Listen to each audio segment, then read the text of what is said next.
Now comes the part that's just a little bit more difficult to understand. So we might be spending a little bit more time on examples 2 and 3. Take a look at example 2.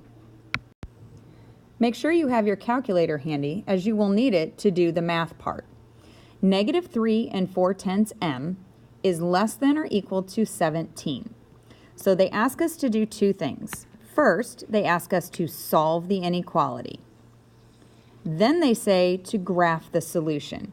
So you must have a solution to the inequality first, and then you're going to graph that answer.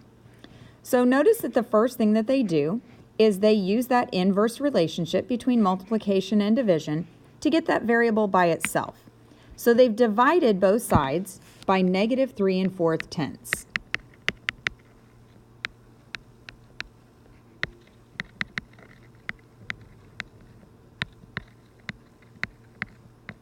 Okay, that's what they did right here.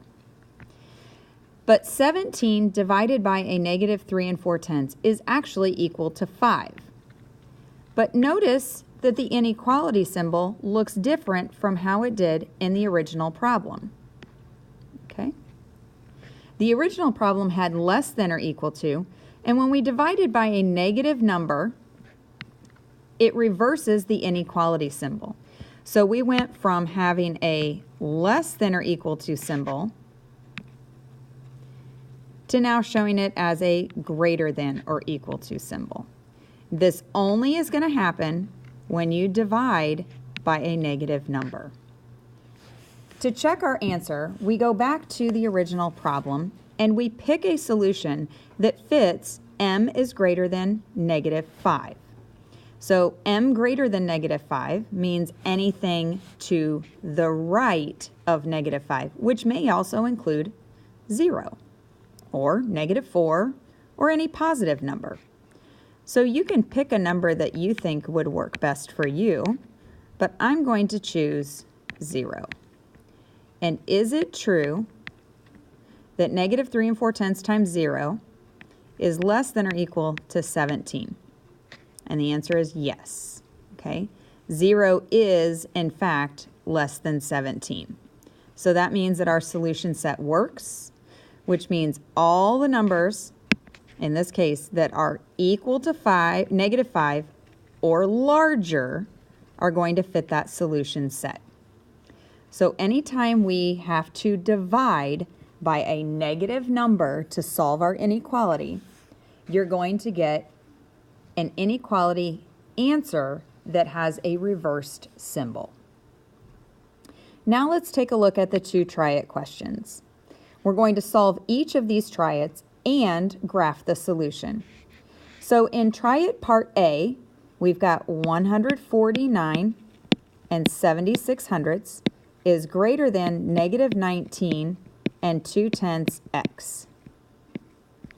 We're going to divide both sides by a negative 19 2/10. And when we do that, the x, remember, is on the right side, but we still have to flip around that inequality. It went from a greater than symbol to a less than symbol. And then we need to divide 149 7/76 divided by a negative 19 2/10. See if you can find that answer, and then we'll check. Did you get negative 7 8/10? If you did, your answer is correct. But now I want you to look at how this inequality is written. The x is on the right side, so what this actually says is negative 7 8/10 is less than x. Well, if that's less than x, then x must be greater than, we're going to switch it back around with the x on the other side, a negative 7 8/10. So this is the inequality that we're going to graph. So now when we go to our graph, we see that we have an open circle at negative 7 8/10, so that's going to be right around here. And we're going to go greater than that, so we're going to go to the right. Okay, so that is an open circle and going to the right. Now I'd like for you to pause the video and try to do the same thing on part B. And when you come back and play the video, you should be able to check your work and solution and graph to see if they match. When solving this part B, try it. Make sure that you have divided both sides of your inequality by a -3 25/100. In doing so, you're going to take your inequality sign that is currently a less than sign and change it to a greater than sign because you divided by a negative number. Now take a look at example 3.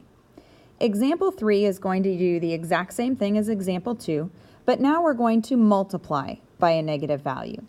So we still use those inverse relationships like we did in solving equations, but multiplying by a negative value also will reverse the inequality symbol. So you can see here in the example that when they multiplied both sides by a -2 25/100, that they took that inequality sign and they reversed it. In the original problem, it was a greater than or equal to symbol, and in the work, it is now a less than or equal to symbol. So in this problem, R is less than or equal to a -15 75/100. Now take a look at the try it questions. We're going to do each of these and graph each solution. So let's take a look at these two problems. In part A, we have K divided by -5/10 is less than 12. So we're going to multiply both sides by that -5/10.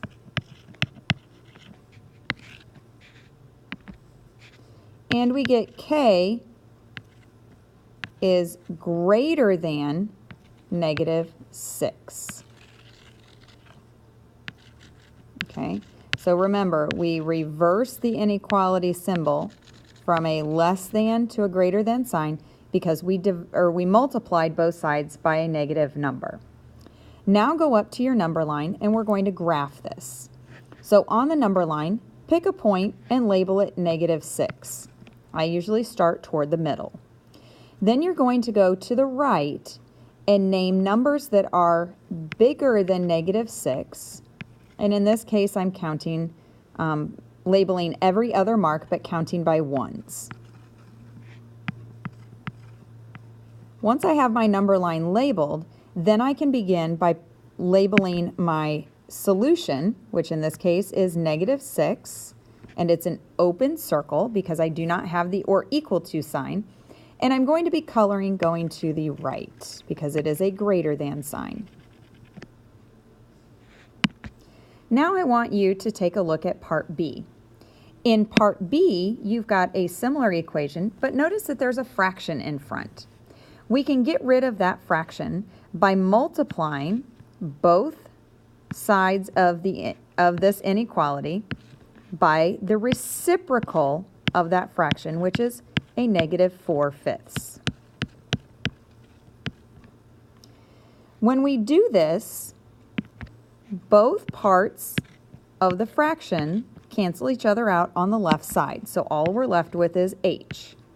We reverse the inequality sign because we multiplied by a negative number, you guessed it, and then we have to multiply and simplify our answer.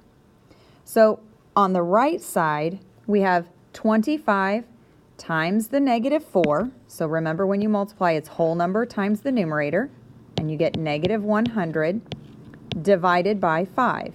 And then we're just going to simplify that.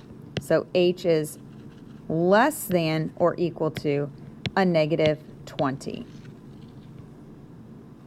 Now go up to your number line, and you're going to do the same thing that you did on part A.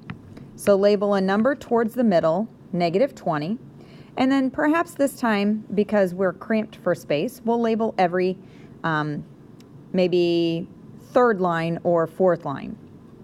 Okay, so counting to the right from -20, -19, -18, -17. So this last line is a -16. And then counting to the left of -20, you're getting larger numbers, which would mean this last, or the line furthest to the left, is a -24. Okay, now look at your dot, okay, that's going to go on the -20.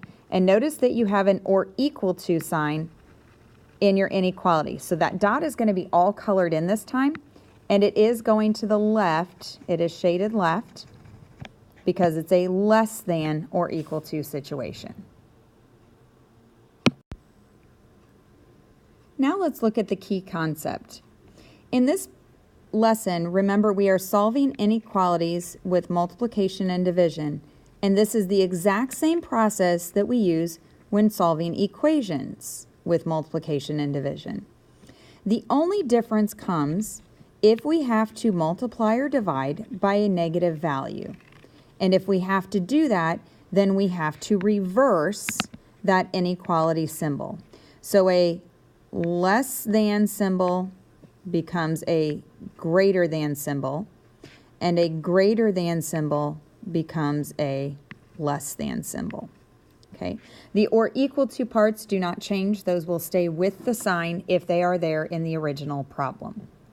Now I want us to try some work together and see if we can solve some problems involving inequalities that may have a positive or a negative number. Try solving each of the three inequalities in number 4. When you're done, graph your solution. But remember, you have to solve the inequality first and then put your solution on the graph. When you're finished, come back and we'll check each of those 3 answers. Check your work for number 4, part A. And when you're done, we'll go on and check part B. Okay, now go ahead and check part B. Even though the solution to part B has a negative number in it, you multiplied by a positive 4 on both sides, so the inequality sign does not get reversed. Now take a look at part C. All right, and here is your solution for part C. Okay, this one I did right here along the edge. And your solution is x is less than negative 3. Notice that you did have to reverse the inequality symbol because you divided both sides by negative 4. Now we're going to take a look at number 5. We have 2 parts to this problem, and the first part is to write the inequality for the situation.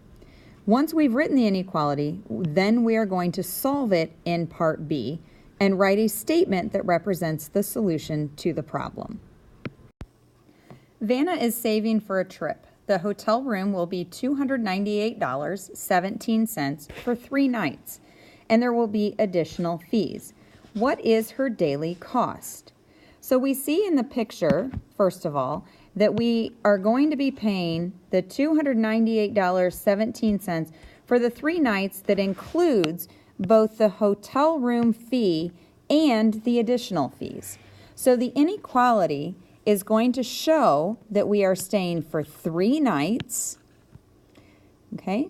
Plus we have fees, which means this is going to be at least $298.17. So our goal is to be able to choose the inequality sign that represents that our 3 nights are at least $298.17, which means it could be that amount or more. Okay, so the hotel room isn't going to include those fees. Now we're going to solve that inequality for n, which represents the number of, the daily cost for those fees. So when I divide both parts of this inequality by 3,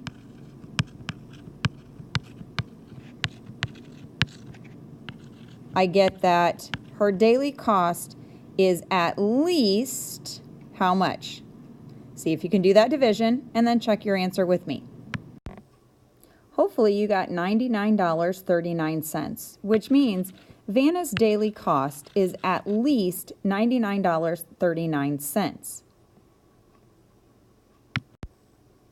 Now you're ready to watch part 3.